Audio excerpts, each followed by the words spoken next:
దుర్గాదేవిని మహిషాసురమర్దినిగా ఎందుకు పిలుస్తారో మీకు తెలుసా? అసలు దుర్గాదేవికి నవరాత్రులకు ఉన్న సంబంధం ఏమిటి? నవరాత్రులకు ఉన్న విశిష్టత ఏమిటి? నవరాత్రిలో దేవి తల్లి అలంకారాల గురించి ఈ వీడియోలో ఫుల్గా తెలుసు. మహిషాసురుడు అనే భయంకరమైన రాక్షసుడిని అమ్మలగన్న అమ్మ దుర్గమ్మ ఎందుకు వధించింది? అప్పటి నుండి మహిషాసురమర్దిని దేవిగా ఎందుకు పూజలు అందుకుంటుంది? మహిషగ్ని పూజ అంటే ఏమిటి? ఆ పూజను ఎందుకు ఎలా జరుపుకుంటారో అనేందుకు ఈ వీడియో ఒకసారి ఫుల్గా చూద్దాం. పురాణాల ప్రకారం మహిషాసురుని అంతం చేసిన దేవి కాబట్టి మహిషగ్ని అనే పేరు వచ్చింది. మహిషాసురుని వధించిన నాటి నుండి అమ్మవారు మహిషాసురమర్దిని దేవిగా చాలా ప్రాంతాల్లో పూజలు అందుకుంటుంది. అందుకే దీనిని మహిషగ్ని పూజ అని అంటారు. ఇక మహిషాసురుని గురించి మరిన్ని వివరాలు తెలుసుకుందాం. రాక్షసుల రాజైన రంభాసురుని కుమారుడు మహిషాసురుడు. రంభాసురుడు కామవాంఛతో దున్నపోతు రూపంలో తిరుగుతూ ఉంటాడు. అలా ఒకరోజు ఒక అందమైన ఆడుదున్న రూపానికి ముగ్ధుడైపోతాడు. ఆమెను పెళ్లి చేసుకుంటాడు. వారికి సగం మనిషి సగం దున్నపోతు రూపంలో ఉన్న మహిషాసురుడు జన్మించాడు. సాధారణంగా అసురులకు దేవతలకు మధ్య వైరం ఎప్పటి నుంచో ఉండేది. చాలామంది అసురులు వరబల గర్వంతో స్వర్గాన్ని జయించడం తర్వాత విష్ణువు శివుడు వేర్వేరు అవతారాలు ధరించి వారిని అంతమొందించడం జరుగుతుంది. అలాగే మహిషాసురుడు కూడా దేవతలను నాశనం చేయాలని భావించాడు. అలా అందుకోసం ఒక పక్కా ప్రణాళికను వేసుకున్నాడు. బ్రహ్మ కోసం ఘోర తపస్సు చేస్తాడు. అందరూ రాక్షసుల మాదిరిగానే చావు లేకుండా వరం ఇవ్వాలని కోరుతాడు. అది కుదరదని బ్రహ్మ చెప్పడంతో మహిళలు అబలలు కనుక వారు తనను ఎలానూ సంహరించలేరు కనుక వారు మినహా ఎవరి చేత మరణం లేకుండా వరం ఇవ్వాలని కోరుతాడు. అందుకు బ్రహ్మ అంగీకరించి వరం ఇస్తాడు.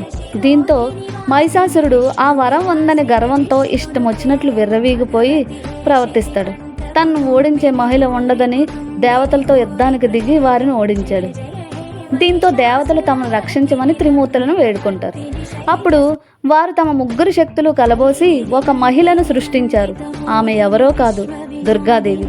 అలా దుర్గాదేవి రూపంలో అవతరించి మహిషాసురుని వధించిన ఆ మాత మహిషాసురమర్దినిగా మారింది. దుర్గాదేవి మహిషాసురుని వధించే విగ్రహాలు మన దేశంలో చాలా చోట్ల మనకు కనిపిస్తాయి. హిందువుల ప్రధాన పండుగలలో విజయదశమి ఒకటి. దేశవ్యాప్తంగా ఈ పండుగను ఎంతో ఘనంగా జరుపుకుంటారు. విజయదశమి, దసరాగా పిలువబడే ఈ పర్వదినం ముందు 9 రాత్రులు దేవిని అత్యంత భక్తి శ్రద్ధలతో పూజిస్తారు. శరన్నవరాత్రుల్లో అమ్మవారిని ఒక్కో రోజు ఒక్కో రూపంలో అలంకరించి పూజిస్తారు.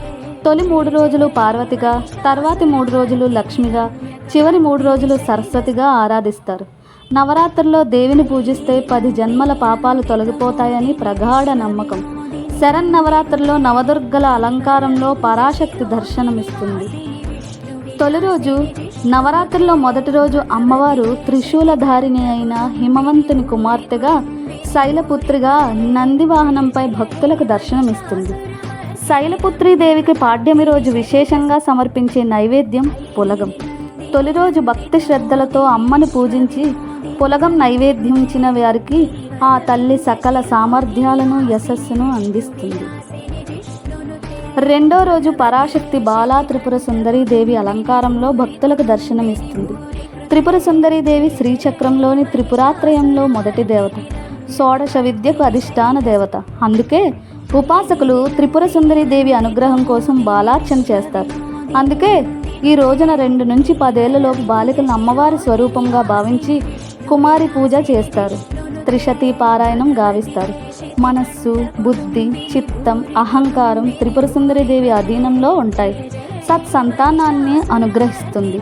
అభయహస్త ముద్రతో అక్షరమాల ధరించిన జగన్మాతను ఆరాధిస్తే మనోవికారాలు తొలగిపోతాయి. వేదస్వరూపం గాయత్రీదేవి. అన్ని మంత్రాలకు మూలశక్తి గాయత్రి మంత్రం. మూడో రోజు ముక్త, విద్రుమ, హేమ, నీల, ధవల వర్ణాలు కలిగిన 5 ముఖాలతో శంఖం, చక్రం, గద, అంకుశం ధరించి దర్శనమిస్తుంది. గాయత్రి ఉపాసనతో మంత్రసిద్ధి, బ్రహ్మజ్ఞానం కలుగుతాయి. గాయత్రి మంత్ర జపంతో చతుర్వేద పారాయణ ఫలితం లభిస్తుంది. ఓం భూర్భువస్వః తత్సవితుర్వరేణ్యం భర్గో దేవస్య ధీమహి ధియో యోనః ప్రచోదయాత్ అనే మంత్రాన్ని జపిస్తూ అమ్మను ధ్యానించాలి. త్రిపురాత్రయంలో లలితాదేవి రెండో శక్తి. దేవి ఉపాసలకు ముఖ్య దేవత. త్రిగుణాతీతమైన కామేశ్వరి రూపంలో 5వ రోజున దర్శనమిస్తుంది.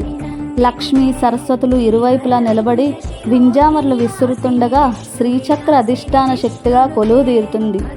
చెరుకుగడ, విల్లు, పాశాంకుశాలను ధరించి భక్తులకు వరాలిస్తుంది.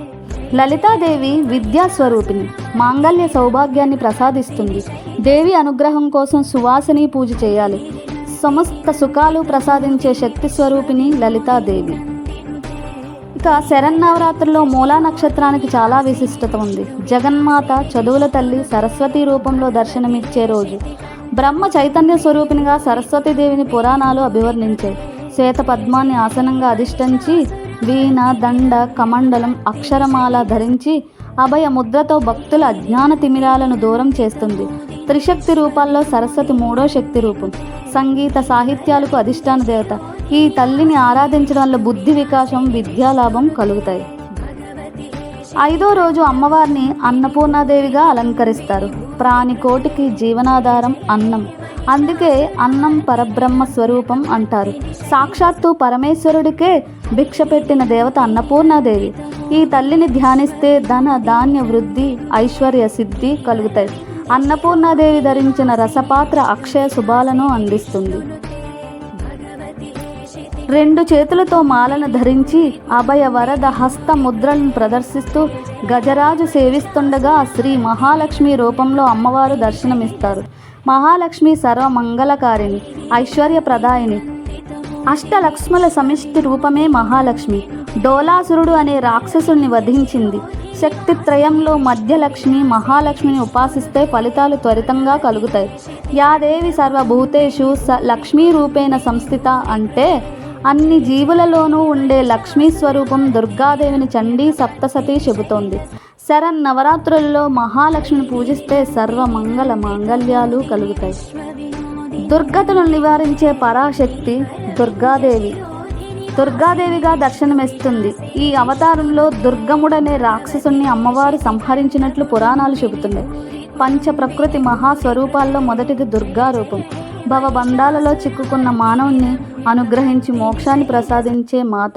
కోటి సూర్య ప్రభలతో వెలుగొందే అమ్మను అర్చిస్తే శత్రుపీడనం తొలగిపోతుంది, సర్వత్రా విజయం ప్రాప్తిస్తుంది. ఎర్రని వస్త్రం సమర్పించి ఎర్రటి అక్షతలు, ఎర్రటి పుష్పాలతో అమ్మను పూజించాలి. నవ అవతారాల్లో మహిషాసుర మర్దిని మహోగ్ర రూపంగా భావిస్తారు. మహిషాసురుని సంహరించిన ఆశ్వయుజ శుద్ధ నవమిని మహర్నవమిగా జరుపుకుంటారు.